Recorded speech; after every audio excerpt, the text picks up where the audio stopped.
Hello guys, this is KC Patel and welcome to Teachers Factory. Teachers Factory के YouTube channel में आप सभी का स्वागत है। शिक्षक भर्ती से रिलेटेड कोई भी इन्फॉर्मेशन हो, कोई भी अपडेट हो, आपको इस चैनल पर हमेशा मिलती रहेगी। तो अगर आप लोग शिक्षक भर्ती की तैयारी करते हो, चाहे आप किसी भी स्टेट से हो, एमपी, यूपी, राजस्थान, बिहार, पंजाब, तो आप हमारे इस चैनल को सब्सक्राइब कर लें और बेल आइकन को प्रेस कर दें, ताकि जब भी हम कोई अपडेट, कोई इन्फॉर्मेशन लेकर के आएँ तो आपको नोटिफिकेशन सबसे पहले मिल सके। तो आज हम बात करेंगे एमपी टेट वर्ग 3 की कि जो भर्ती का नया नियम है वो किस तरह से चेंज होगा, क्योंकि जो आपका अभी वर्ग 1 की लिस्ट आई है, उच्च माध्यमिक शिक्षक की लिस्ट आई है, उसमें एक नया नियम लगा दिया गया है। तो जो आने वाली भर्ती है आपकी वर्ग 3 की, जो आने वाली लिस्ट है 30 दिसंबर तक, उसमें क्या ये नया नियम लागू होगा? अगर ये नियम लागू होगा तो क्या बच्चों को फ़ायदा होगा या उससे नुकसान होने वाला है? तो एक चीज़ मैं अभी आपको क्लियर कर देता हूँ कि जो नाम रिपीट होते थे बार बार फर्स्ट काउंसलिंग में, जिनका सिलेक्शन हो गया, उसके बाद आपका जो सेकेंड काउंसलिंग होती थी उसमें नाम रिपीट होते थे, क्योंकि कई बच्चे जिनका सिलेक्शन ट्राइबल में हो जाता था, वो लोग डीपीआई में आने के लिए दोबारा डॉक्यूमेंट्स अपलोड करते थे। तो इस वजह से जो नए बच्चे हैं उनको मौका नहीं मिल पाता था। तो उसकी वजह से डिपार्टमेंट ने एक ये नया आदेश निकाला है कि जो अब आपकी, जिनका अगर आपको पहले डीपीआई या ट्राइबल में आपको अगर ज्वाइनिंग मिल चुकी है, तो जो अभी जो वर्ग 1 की लिस्ट जारी की गई है उसमें चॉइस फिलिंग का उनको मौका नहीं दिया गया है। पूरा आदेश पढ़ लेते हैं, क्या यही चीज़ एमपी टेट वर्ग 3 में लागू होगी? तो 99% यही है कि ये जो आदेश है यही चीज़ एमपी टेट वर्ग 3 में भी लागू होगी, क्योंकि जो सेकेंड काउंसलिंग होगी उसमें यही प्रॉब्लम आएगी, नाम रिपीट होने की। तो चलिए पूरा आदेश देख लेते हैं, इसके बाद बात करेंगे हम एमपी टेट वर्ग 3 में क्या होने वाला है। ये देखिए, इसको, ये फर्स्ट जो पॉइंट है आपको इसको अच्छे से पढ़िएगा। उच्च माध्यमिक शिक्षक पद हेतु जारी विज्ञापन दिनांक 29/9/2022 के अनुक्रम में चयनित अभ्यर्थियों की सूची जारी की जा रही है। जिनका चयन हो गया है उनकी सूची जारी कर दी गई है। इस चयन सूची में जो सम्मिलित ऐसे अभ्यर्थी जिनके नियुक्ति आदेश पूर्व में स्कूल शिक्षा जनजातीय कार्य विभाग द्वारा जारी किए जा चुके हैं, अतः उन्हें साला के विकल्प चयन का अवसर नहीं दिया जा रहा है। अब एक चीज़ समझिए यहाँ पर कि सिलेक्ट जो सूची है ना, नाम तो उनका भी है।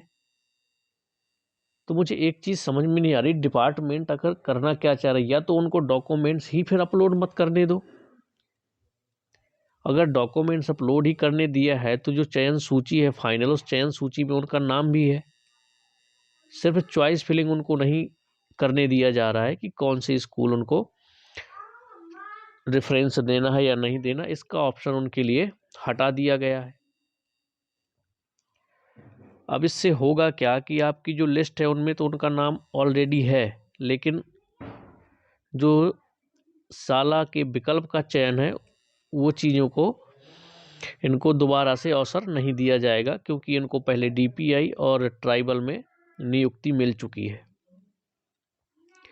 अब इसका एक चीज़ समझिए कि होने वाला क्या है। अब लिस्ट में नाम तो सबके हैं, सिर्फ उनको क्या है कि चॉइस फिलिंग करने का मौका नहीं दिया जा रहा है। तो इससे नाम रिपीट होने का ये कैसे कम हो गया? अब देखना ये पड़ेगा, थोड़ा सा एनालिसिस करेंगे कि जितनी अगर सब्जेक्ट में वैकेंसी थी उतने ही कैंडिडेट सिलेक्ट हुए हैं या उससे ज़्यादा सिलेक्ट हुए हैं, उनको नियुक्ति पत्र जारी कर दिया गया है या उनको नहीं जारी किया गया है। ये चीज़ें जो लिस्ट आई हैं उनका एनालिसिस करने के बाद समझ में आएगा, क्योंकि अगर आपने उनका लिस्ट में नाम दे दिया, जितनी वैकेंसी थी अगर उतने ही नाम आपने दिए हैं, तो कोई मतलब नहीं है उनको चाहे अवसर दें या ना दें। जो वैकेंसी थी वो तो आपने उसी हिसाब से फिल कर दी पूरी। तो ये थोड़ा सा एनालिसिस वाली बात है, तो एनालिसिस करेंगे तब एक अगला वीडियो बनाएंगे कि क्या इससे नए बच्चों को मौका मिलेगा या नहीं मिलेगा। क्योंकि अगर उनको दोबारा से ज्वाइनिंग नहीं दी जाएगी तो वैकेंसी खाली रह जाएंगी, क्योंकि लिस्ट में तो उनके नाम हैं, बस उनको चॉइस फिलिंग की लिए अवसर नहीं दिया जा रहा है। अब यहाँ पर इस पॉइंट को पढ़िए, चयन सूची में सम्मिलित ऐसे अभ्यर्थी जिनके नियुक्ति आदेश पूर्व में स्कूल शिक्षा या जनजातीय कार्य विभाग द्वारा जारी किए जा चुके हैं, यानी कि उनकी सूची में नाम तो है लेकिन उनको चॉइस फिलिंग का मौका नहीं दिया जाएगा। तो कहने का मतलब ये है, अगर किसी सब्जेक्ट में 500 वैकेंसी हैं और अगर इन्होंने सूची सिर्फ 500 ही कैंडिडेट की दी है, तो उन कैंडिडेट में ये कैंडिडेट भी शामिल है जिनको DPI या ट्राइबल में पहले से ज्वाइनिंग मिल चुकी है।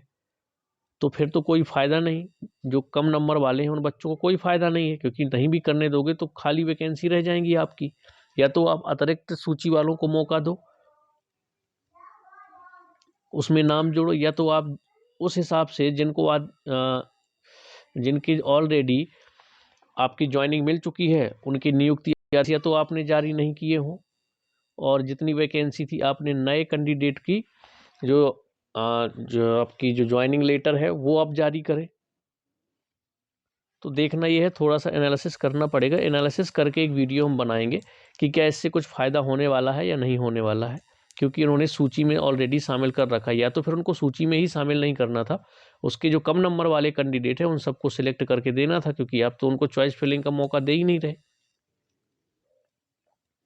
तो उनका लिस्ट में नाम होना ना होना बराबर ही है, तो आप लिस्ट में नाम ही नहीं देते उनका। फिर तो कुछ समझ में नहीं आ रहा। अभी थोड़ा सा एनालिसिस करना होगा कि क्या जिन कैंडिडेट के इसमें नाम रिपीट हुए हैं उनको वहाँ से ज्वाइनिंग लेटर दिया गया है या नहीं दिया गया है, क्योंकि जो ज्वाइनिंग आदेश है वो ऑलरेडी अपलोड हो चुके हैं। तो ये देखने वाली बात है। तो चलिए एनालिसिस करके हम अगली वीडियो में आपको ज़रूर बताएंगे। तो चलिए मिलते हैं नेक्स्ट वीडियो में, तब तक के लिए जय हिंद जय भारत।